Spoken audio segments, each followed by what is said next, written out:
Welcome. आज की video में हम बात करेंगे प्रादेशिक भाषा या मातृभाषा शिक्षा का माध्यम होना चाहिए या ना होना चाहिए। इसके पक्ष और विपक्ष में जो तर्क दिए गए हैं उनको हम डिटेल में करेंगे।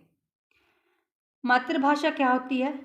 जो बच्चे के माँ की भाषा होती है, मीन्स जो बच्चे की माँ होती है, जो भाषा बोलती है वही बच्चा सीखता है। इसके माँ के द्वारा बोले जाने वाली भाषा उसकी मातृभाषा है। स्वतंत्रता प्राप्ति के पश्चात भारत में जब शिक्षा के माध्यम पर प्रश्न चिन्ह लगा कि कौन सा शिक्षा का माध्यम होना चाहिए, तो बहुत से विद्वानों का यही परामर्श था, बच्चा अपनी माँ की गोद में जो भाषा सीखता है, यानी कि जो बच्चे की मातृभाषा है, वही उसका शिक्षा का माध्यम होना चाहिए। क्योंकि जो बच्चा मातृभाषा में पढ़ाई करेगा तो अपनी अभिव्यक्ति अपने आप को बहुत अच्छे से एक्सप्रेस कर सकता है अपनी भाषा में। माता पिता या परिवार के सदस्यों से अनुकरण द्वारा, जो मातृभाषा है वो बच्चा कैसे सीखता है? अनुकरण द्वारा। सीखी और सहज बोली का परिष्कृत रूप मातृभाषा कहलाती है। यह समाज स्वीकृत मानक भाषा होती है। मातृभाषा शिक्षा का माध्यम हो, इसकी चर्चा से पहले हमें पता चल गया कि मातृभाषा क्या होती है। अब हम बात करेंगे कि मातृभाषा के पक्ष में जो तर्क हैं वो कौन कौन से दिए गए हैं। पहला है मानसिक विकास में सहायक। मानसिक विकास और मातृभाषा का अटूट संबंध है। मन में उठने वाले विचार भाषा को जन्म देते हैं। हमने अपने मन की कोई बात किसी से कहनी है तो हम हमारी जो मातृभाषा है उसमें ही कहेंगे। उसको हम अच्छे से दूसरे को समझा पाएंगे कि हम क्या कहना चाहते हैं, और अगर कोई हमें समझा रहा है तब भी हम बहुत अच्छे से सीख जाएंगे। चाहे शिक्षा की बात हो, चाहे हम कोई और बात को, किसी काम को सीखना चाहते हैं, अगर वो मातृभाषा में सिखाया जाएगा तो उसके साथ बच्चे का जो मानसिक विकास है वो बड़ा अच्छे ढंग से होगा और तेजी से होगा। आगे है बौद्धिक विकास तथा चिंतन में सहायक। वैज्ञानिकों ने यह सिद्ध किया है कि भाषा का हमारी वृद्धि एवं विकास से अटूट संबंध है। जो हमारी वृद्धि होती है, जो हमारा विकास होता है, उसमें भी जो भाषा है वो अपना रोल निभाती है। भाषा के बिना हमारी वृद्धि की जो सक्रियता है वो बहुत कम होती है। मीन्स हमारी वृद्धि बहुत अच्छे से होती है। भाषा अगर हम जो हमारी मातृभाषा उसको बोलते हैं, उसी में लिखते हैं, उसी को पढ़ते हैं, इससे हम कोई चिंतन, मीन्स किसी बात के बारे में सोचना है तो वो भी हम बड़े अच्छे से कर सकते हैं।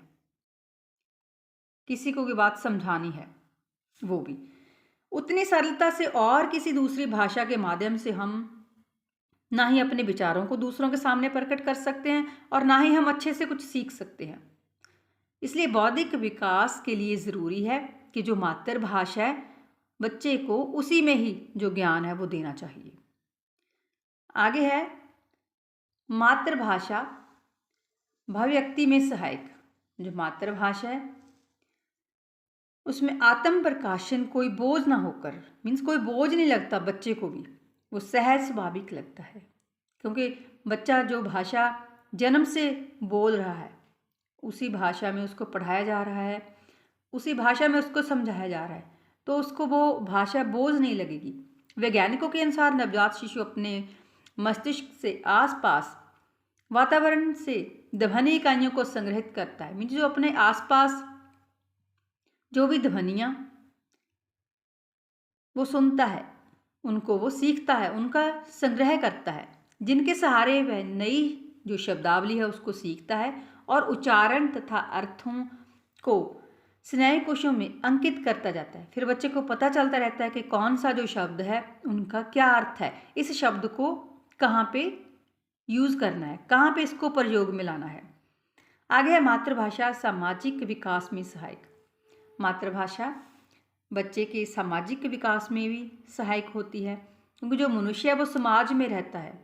जब समाज में रहता है तो अपने विचारों का आदान प्रदान दूसरों के साथ करता है। मातृभाषा से वे परस्पर भावों, विचारों को और हर प्रकार की सामाजिक क्रियाओं में, चाहे कोई त्योहार है, सुख दुख है, कोई उत्सव मनाए जा रहे हैं, कोई सभाएं हो रही हैं, मेले, खरीदारी, मेल मिलाप, तो वो सभी में अपने जो विचार वहाँ पे प्रकट करेगा तो अपनी मातृभाषा, जो उसकी मातृभाषा उसमें ही करेगा, अन्य भाषा में नहीं। मातृभाषा ज्ञान वृद्धि में सहायक। जो मातृभाषा है उसके पक्ष में अगला तर्क ये है कि ये ज्ञान वृद्धि में भी सहायक है। ज्ञान का पहला अर्जुन माँ की गोद से प्राप्त होता है। मीन्स बच्चा जो पहले ज्ञान प्राप्त करता है तो माँ की गोद से करता है। माँ जो जिस भाषा में बच्चे को बोलकर सिखाती है, समझाती है, बच्चा उसी में जो ज्ञान है वो लेना शुरू करता है। माँ की गोद में ही प्रथम ध्वनि मातृभाषा में उच्चरित जो लोरियां हैं वो बच्चे को सुनाई जाती है। उत्तरोत्तर व्यक्ति की जो मातृभाषा विकसित होती रहती है, वह के विशाल ज्ञान का अर्जन स्वाभाविकता से कर पाता है। मीन जो बच्चे ने सुना उसको ही उसने सीख लिया, और मातृभाषा बच्चा सहजता से सीखता रहता है। इसको सीखने में कोई जो कठिनाई है बच्चे को नहीं होती, और इस भाषा में बच्चा जन्म से ही जो ज्ञान है वो प्राप्त करता रहता है। मातृभाषा द्वारा सांस्कृतिक विकास। किसी भी प्रदेश की मातृभाषा में वहाँ की संस्कृति निहित होती है। जो वहाँ की संस्कृति है वो उसमें मौजूद होती है। मातृभाषा से अपनी संस्कृति की मान्यताएं, रीति रिवाज, कला आदि को बड़ी सुलभता से पढ़ा और समझा जा सकता है। जैसे हम पंजाब, हरियाणा, राजस्थान किसी भी स्टेट की बात करें तो वहाँ के जो रीति रिवाज हैं, संस्कृति हैं, वो हम अच्छे से समझ भी सकते हैं, अपनी मातृभाषा में पढ़ भी सकते हैं और जल्दी सीख भी सकते हैं। यदि हम भारतीय संस्कृति को समझाना चाहते हैं तो हिंदी को जानना होगा। मातृभाषा से जुड़े साहित्य को पढ़ने के पश्चात हम अपने मातृभूमि को वंद्य मानते हुए धरती और परिवेश के सहसंबंधी हो जाते हैं। जो मातृभाषा है वो बच्चे को संस्कृति का ज्ञान देकर उसका सांस्कृतिक विकास भी करती है। मातृभाषा भावात्मक विकास में सहायक। यहाँ बालक मातृभाषा का प्रयोग करता है, चाहे वो अपने दोस्तों के साथ है, सगे संबंधियों के साथ, वहाँ उसका जो भावात्मक संबंध है उनके साथ वो जुड़ जाता है। वहाँ वे अपने आप को सहजता व स्वाभाविकता में पाता है।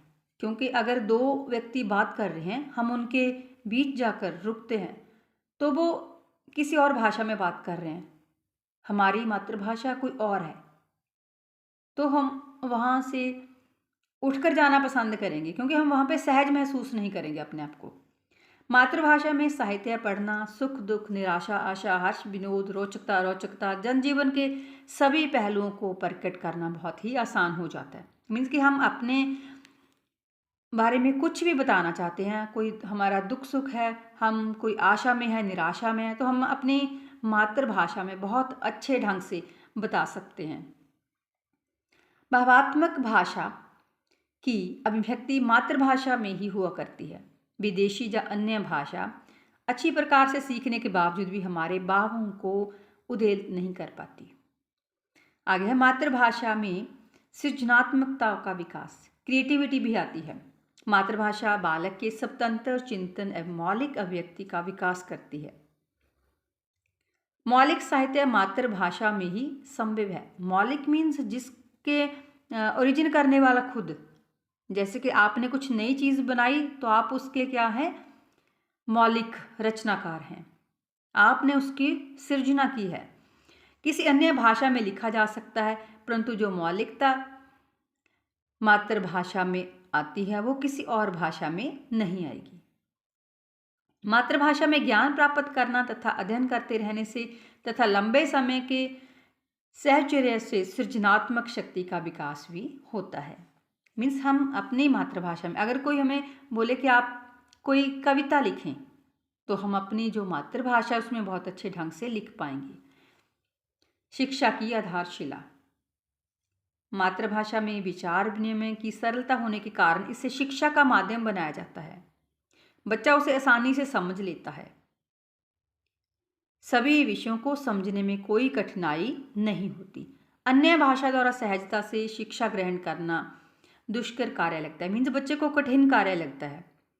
इसके लिए विशेष प्रयासों की आवश्यकता होती है। अगर हम किसी और भाषा में शिक्षा लेंगे तो हमें बहुत ज़्यादा जो प्रयास हैं वो करने पड़ेंगे, तब जाकर हमें वो जो कॉन्सेप्ट है, वो जो पाठ है, समझ आएगा।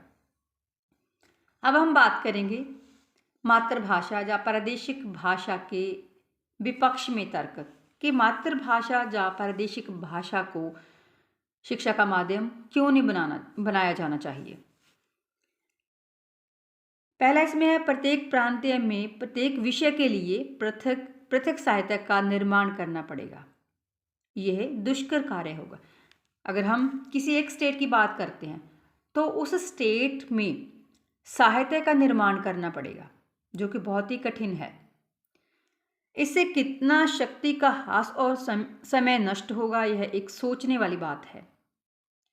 सरकार के पास पहले से ही धन नहीं है और ना ही इतनी शक्ति है कि वो नया जो साहित्य है उसका निर्माण करवा सके, या उस प्रदेश की या प्रांतीय की जो भाषा है उसमें वो साहित्य लिखवा सके। जो दक्षिणी भारत है वो तो पहले से हिंदी भाषा का विरोधी रहा है। वहाँ पे अंग्रेजी भाषा को ही जो प्राथमिकता वो दी जा रही है पहले से। भाषा के आधार पर प्रांतीय विभाजन होगा। देश का एक भाग तो कटा सा प्रतीत होगा और हिंदी से वह पूरी तरह अनभिज्ञ भी रहेंगे या अल्प ज्ञान रखेंगे। मीन्स उनको जो ज्ञान है फिर वो कम रहेगा। अगर हम मातृभाषा या प्रादेशिक भाषा में बच्चे को शिक्षा देंगे, उसको और जो राज्य हैं उनके बारे में वो जो ज्ञान है वो नहीं मिलेगा। प्रादेशिक भाषाओं की सीमाओं में रहने के कारण जो विद्यार्थियों को दूसरे प्रदेश स्थान पर जाकर जीवन यापन करना कठिन हो जाएगा। अगर हम जो बच्चे पंजाब के हैं वो किसी और स्टेट में जाते हैं तो पंजाब वाले तो पंजाबी में ही पढ़ेंगे, और हरियाणा में जाएंगे तो हिंदी, राजस्थान में हिंदी। तो वो बच्चे वहाँ पे अपनी जो पढ़ाई है, शिक्षा, वो अच्छे ढंग से नहीं ले पाएंगे। आगे अंग्रेजी के हटाने से अंग्रेजी के परिभाषिक शब्द सभी प्रांतीय भाषाओं में अनुवादित करने पड़ेंगे। उन जो अंग्रेजी है अगर हम उसको बोल दें कि उसको हटा दिया जाए, इस भाषा को पढ़ाया नहीं जाएगा, तो जो शब्द हैं उनको अनुवादित करना पड़ेगा, उनकी जो ट्रांसलेशन है वो करनी पड़ेगी। ये कि सुगम कार्य नहीं है। मीन्स ये भी कोई बहुत, जिसे हम कहते हैं कि इजी काम नहीं है।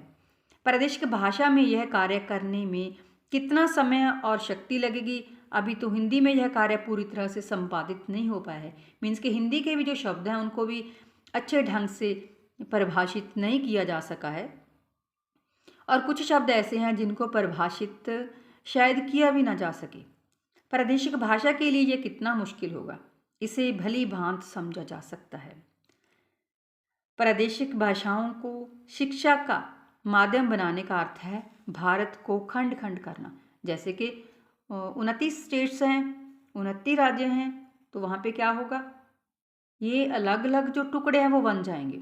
29 पार्ट्स में जो भारत है वो उसकी डिवीज़न हो जाएगी, क्योंकि एक भाषा ही है जो दिलों को जोड़ती है और इसने ही पूरे भारत को आपस में जोड़े रखा हुआ है। यह भावात्मक एकता पैदा करती है। यदि किसी अमेरिका में रहने वाले पंजाबी को यहाँ का पंजाबी व्यक्ति मिल जाता है तो भावात्मक स्तर पर उसका हृदय हिलोरे लेने लगता है।